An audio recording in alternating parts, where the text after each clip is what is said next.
अस्सलाम वालेकुम। अख्तर अब्बास का सलाम पहुँचे। मसला ज़िंदगी में मर्दों को आए तो मसला और लड़कियों को आए तो मसली। हमारे टीचर एक ऐसे ही कहा करते थे कि लड़कियों के सामने छोटी सी मसली आती है और वो इतना बड़ा बन जाता है कि वो लगता है मसला, पर वो मर्दों के लिए मसला नहीं होता। शायद इसका एक एंगल जो मुझे समझ आता है कि हम लड़कियों को मसलों से निमटने और मसलों से लड़ने का कभी सिखाते भी नहीं हैं। इसी वजह से उनके लिए इतनी छोटी छोटी बातें इतनी बड़ी हो जाती हैं कि लड़कों के लिए वो मैटर नहीं कर रही होती। और ये दिक्कत, ये जो एटीट्यूड बन जाता है, ये एक पूरा प्रोसेस बनता है थॉट का, और सारी उम्र आप हर जगह यही सोचते परेशान होते रहते हैं। जिन दिनों मैं फूल में था, एक बच्ची सीमी हमारे पास बहुत रेगुलर आती थी। तब वो बीए की तालिबा थी और आके इतनी दुखी होती थी, इतनी परेशान होती थी। पर फिर धीरे धीरे जब उसके साथ बैठक होने लगी, बातें होने लगी, तो कितनी सारी चीज़ें ऐसी थी जो उसकी ज़िंदगी में बदली। यानी उससे पहले ये दुख बहुत होता था कि मेरी फ़लाँ दोस्त वो मुझसे मोहब्बत कम करती है, फ़लाँ से ज़्यादा करती है। वो मेरे साथ खाना खाती है, फ़लाँ के साथ क्यों खाती है। वो मेरे साथ बैठती है तो फ़लाँ के साथ क्यों बैठती है। ये मसला उसके लिए इतना बड़ा हो गया था कि जो उसको इज़्ज़त हासिल थी, जो उसको खुशी हासिल थी, जो उसकी पढ़ाई में वो बहुत अच्छी थी, टीचर तो उसका बहुत रिगार्ड करती थी, तो उसे कोई खुशी नहीं लगती थी। तो मैं उसे कहा करता था कि तुम उन लोगों में से हो कि जो दुख को इनफैक्ट इतना बड़ा कर देते हो कि लगता है कि दुनिया उस दुख के पीछे छुप गई है। दूसरा अक्सर ये होता है कि दुख के आने से पहले उस दुख का जिक्र कर कर के ही अपने आप को दुखी कर लेते हो। फिर उसके साथ एक वाक़या ऐसा पेश आया कि वो कागान गई नारान अपने वालिदैन के साथ, और वहाँ एक पत्थर पे खड़े होकर तस्वीर बनाने लगी और उसका पाँव स्लिप हो गया।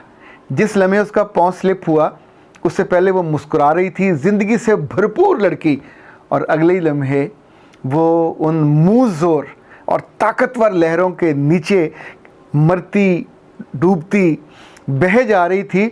और उसके घर वालों को अभी ये समझ ही नहीं आ रही थी कि हुआ क्या है। वो हवनुकों की तरह आंखें खोल के उनके सामने उनकी बेटी बही जा रही थी, और ज़ाहिर ऊपर पहाड़ पे थे और वहाँ से उतरने वो बच्ची बहती गई। वो कहती है कि मुझे काफ़ी दूर जाके ये नज़र आया कि मेरे वालिदैन और बहन भाइयों की आवाज़ें आ रही हैं, और फिर मैंने एक लड़के को एक चोटी से उतरते भागते नीचे आते देखा, और उसके बाद मुझे होश नहीं। जब उसको होश आया तो उस दरिया के झरने से जहाँ वो नीचे गिरता था, वहाँ दो चरवाहे लड़कों ने उस लड़के के साथ मिलके उसको निकाल के बाहर रखा हुआ था और उसके पेट में पड़े हुए पानी को निकाल रहे थे। अब सोचिए कि ये ज़िंदगी इतनी बड़ी नेमत उससे छिन रही थी, रब ने बचा ली, वापस आ गई। पर इस बात पे वो खुश नहीं थी। वो इस बात पे दुखी थी कि मुझे किसी और लड़के ने क्यों बचाया, मुझे मेरे घर वालों ने क्यों नहीं बचाया। तो मैंने उसे कहा, अल्लाह की बंदी, अल्लाह का शुक्र करो कि तुम्हें ज़िंदगी मिल गई है। जो चीज़ मिली है उस पर खुश हो। जो एक ख़तरा था, खदशा था, अगर मर जाती तो फिर तो दुख ही कोई नहीं था, फिर उनको दुख होता जो बाकी बच जाते। ये जो माइंडसेट है ये आपको ज़िंदगी में खुशी के करीब भी नहीं होने देता। हर खुशी आपके करीब आती है और फिर छुट के चली जाती है। हमारे दोस्त हैं खालिद खान साहब, आजकल पंजाब यूनिवर्सिटी के रजिस्ट्रार हैं। जिन दिनों वो हॉस्टल्स के इंचार्ज थे, तो एक रोज़ उनसे मैं मिलने गया तो वहाँ एक लड़की बैठी रो रही थी, और वो उनकी अजीज़ा थी। तो मैं पहले उनकी बातें सुनता रहा। तो फिर जब वो काफ़ी रो चुकी तो मैंने उसे कहा कि अगर आप पसंद करो तो मुझे ये बताओगे कि आपने जितने ये दुख पाले हुए हैं ये अपने किस बैंक में जमा कराने हैं। तो उसने कहा, क्या मतलब। मैंने कहा, तुम उन दुखों को इतना सेंध के रख रही हो तो इसका मतलब ये हुआ कि तुम इनको बहुत कीमती जानती हो, और तुम्हारे दुख इतने छोटे छोटे हैं, तुम उनको बड़ा कर कर के रखते जा रहे हो। तो ऐसा हो सकता है कि एक आध मन तुम्हें मैं दुख दे देता हूँ, एक आध मन या टन खालिद खान साहब से लेते हैं, अगर फिर भी ये थोड़े हैं तो तुम्हारे घर वालों को बुला लेते हैं, तुम्हारी दोस्तों को बुला लेते हैं, और कुछ दुख बंडल बांध बांध के तुमको वो दे देते हैं ताकि तुम्हारा अकाउंट भर जाए। उसके दुख क्या थे। उसने कहा कि मेरी 2 क्लास फेलो हैं जो मेरी रूममेट भी हैं, मेरे साथ खाती हैं, मेरे साथ बैठती उठती हैं, जब उनको बात करनी होती है मेरे पास आ जाती हैं, जब उनको कपड़े पहनने होते हैं मेरे कपड़े पहन लेती हैं, इवन मेस में से मेरे नाम का खाना ले आती हैं, कैंटीन में से मेरे खाते में से खा आती हैं। लेकिन जिन लोगों से मैं मिलना नहीं चाहती उनके साथ जाके बैठती हैं। जिन लोगों को ये वक्त देना चाहती हैं उनको जाके वक्त दे देती हैं और उस वक्त मुझको इग्नोर कर देती हैं।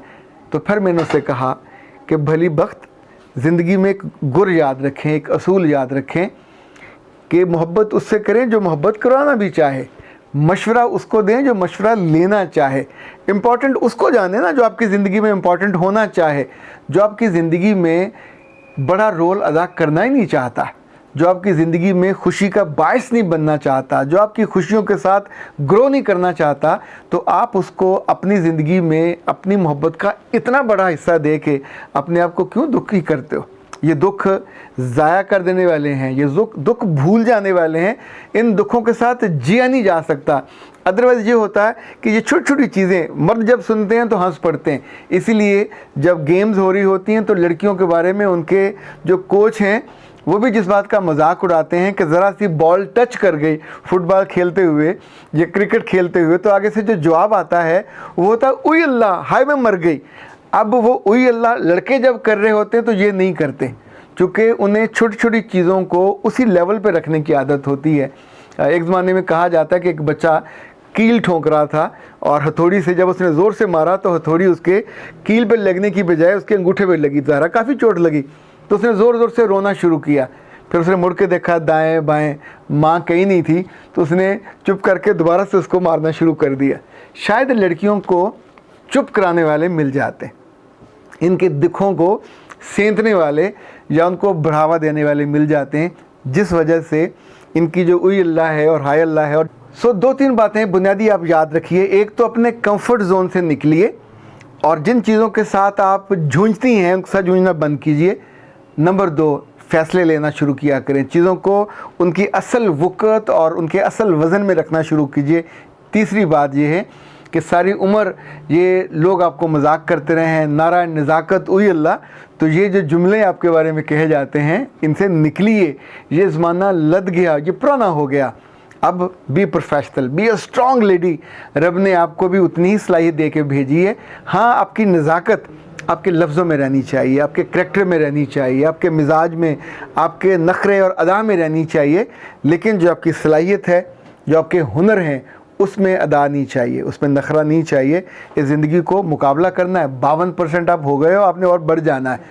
डॉक्टरों में, इंजीनियरों में, प्रोफेशनल फील्ड में आपकी तादाद बहुत बढ़ गई है।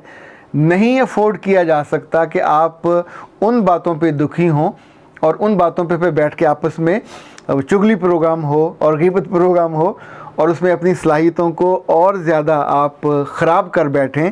और वो जो पॉलिश होनी चाहिए, वो जो आपके लिए शान बननी चाहिए, वो जो आपकी पहचान बननी चाहिए, वो फिर कुमला भी जाए, धुंधला जाए, तो ज़ाहिर है ये तो कोई अच्छी अचीवमेंट नहीं है।